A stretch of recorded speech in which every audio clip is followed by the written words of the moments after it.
The U.S. government launches cybersecurity safety labels for smart devices. North Korean hackers are increasingly targeting macOS.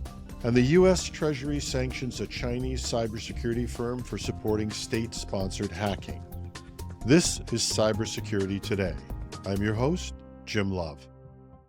The White House has launched the U.S. Cyber Trust Mark, a new cybersecurity safety label for Internet-connected consumer devices. Starting later this year, the label will appear on products like security cameras, smart TVs, fitness trackers, and connected devices, helping consumers assess whether a device is safe to install at home.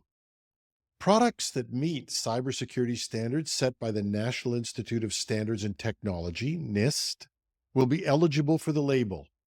These standards require unique and strong default passwords, regular software updates, and incident detection capabilities. The goal is to make smart devices more secure against cyber attacks, such as hackers accessing house cameras or unlocking doors remotely.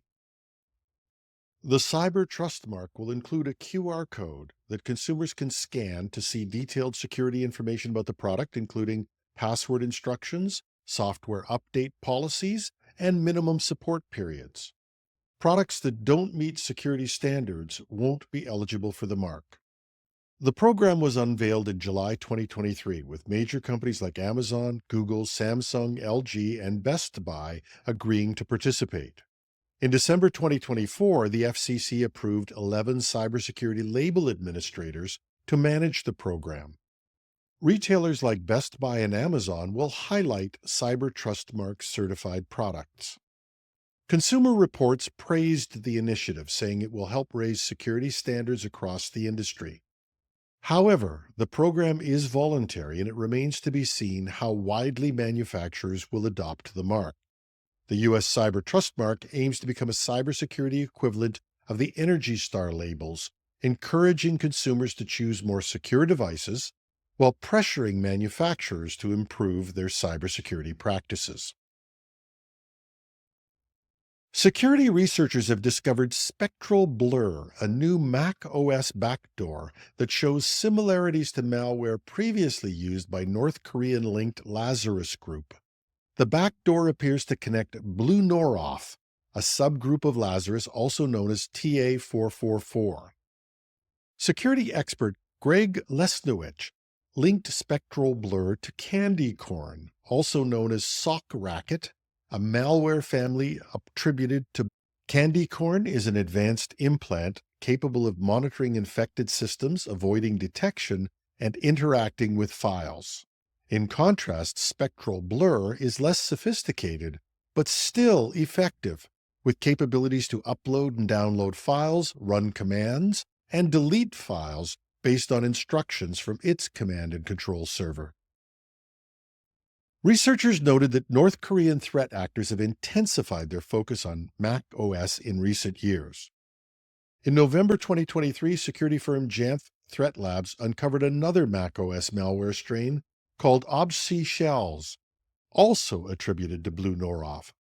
Both OBC Shells and Spectral Blur show connections to the Rust Bucket malware campaign, which has been linked to multiple Mac OS attacks since early 2023.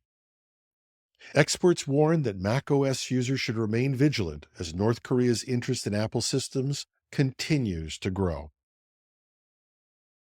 The U.S. Department of the Treasury has sanctioned Integrity Technology Group, a Beijing-based cybersecurity firm, for allegedly providing infrastructure to support Flax Typhoon, a Chinese state-sponsored hacking group known for targeting U.S. critical infrastructure. This marks a significant escalation in U.S. efforts to combat state-sponsored cyber threats. The Treasury Department revealed that between 2022 and 2023, Flax Typhoon used Integrity Tech's infrastructure to conduct network exploitation activities against multiple victims, including a California-based entity. The group's tactics include exploiting known vulnerabilities and using legitimate remote access tools like VPNs and RDP to maintain persistence in compromised networks. Under Executive Order 13694, the sanctions block all U.S.-based property and interests of Integrity Tech and prohibit U.S. persons from engaging in transactions with the company.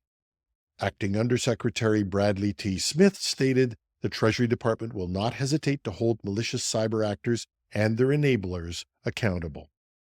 Integrity Tech's designation highlights Flak Typhoon's persistent threat to critical infrastructure, including sectors across North America, Europe, Africa, and Asia.